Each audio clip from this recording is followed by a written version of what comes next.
চমৎকার করে গান করলেন, কথা বললেন, আমরা শুনলাম। অতি চমৎকারভাবে কিছু গান, কিছু কথা শুনলাম, বন্দনা শুনলাম। যতদূর বুঝতে পারতেছি কোনো পালা গান হয়তো বা হবে না। যেটা নয়েজ করে সেটা একটু কমান, দরকার পড়লে যদি মিউজিশিয়ান একটু কমাইতে হয় সেটাও একটু করেন। শুধু গানের পিছনে গান, যেহেতু রাত্র হয়ে গেছে,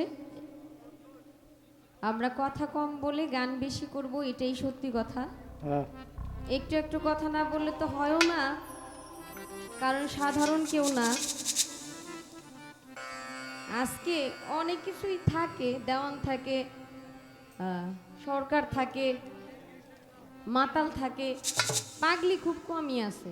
প্রথম পাগলি মনে হয় উনি, মার্কেটে একজনই আছে। হ্যাঁ হ্যাঁ, আগে থেকে এটাই নাম্বার ওয়ান, নীলা পাগলি।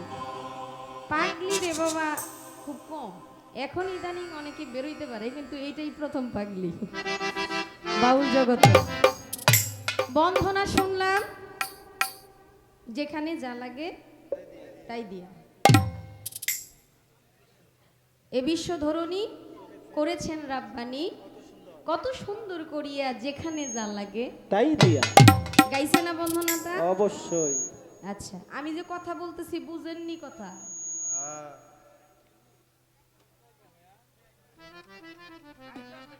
হ্যালো, আচ্ছা আপনি আস্তে আস্তে দেন, সমস্যা নেই।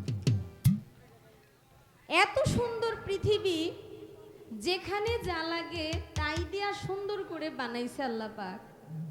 আপনি এই কথা বললেন, সুন্দরকে আল্লাহ পছন্দ করে।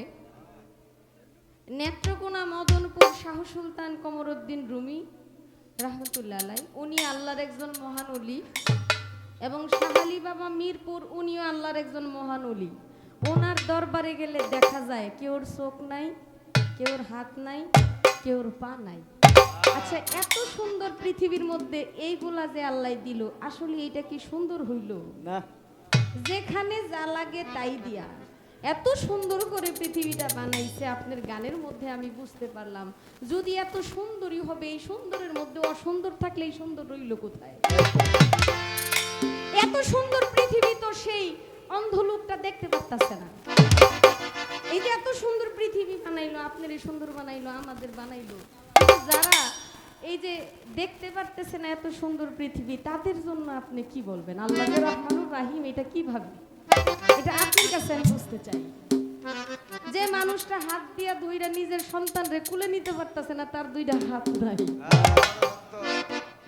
এই সুন্দরটা মানে আপনার গানের কথাটাই এমন না, আসলে সৃষ্টির রহস্যটাই এমন, এইটা আমি আপনার কাছে একটু বুঝতে চাই।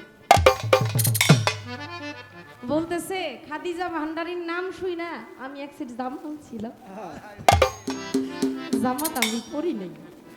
আপনি এখন নাইমা যায় জামা পরাইবেন, নয়তো আমি গান গাইতাম না। আমার নাম শুই না কেউ জামা পরতো না, এমন কাম আমি করি না। এইবার যদি গানটা গায়া যাই তারি, আর কয়দিন গান গাইব? আমার সাথে গান গাইলে আপনি আরো কয়েকদিন যদি গান গাইতে পারেন, সারা রাত্র আপনি যেমনি ইচ্ছা এমনি গান গান। আমি চাই আপনি আরো 10-20 বছর না, সারা জীবন যতদিন বাচ্চা আছেন, মরার আগে মানুষ কালেমা পরে আপনি গান গাইতে গাইতে মরেন। আমার সাথে গান গাইলে যদি আপনার দিন আরো বাড়ে, তবে আপনি গান গাইতেই থাকেন। আমি তো আপনি কি আমার ভয় পাইতেছেন না থ্রেট দিতেছেন, এটাই তো বুঝতেছি না। আপনি নিজে ভয় পাইতেছেন না আমারে ভয় দেখাইতেছেন?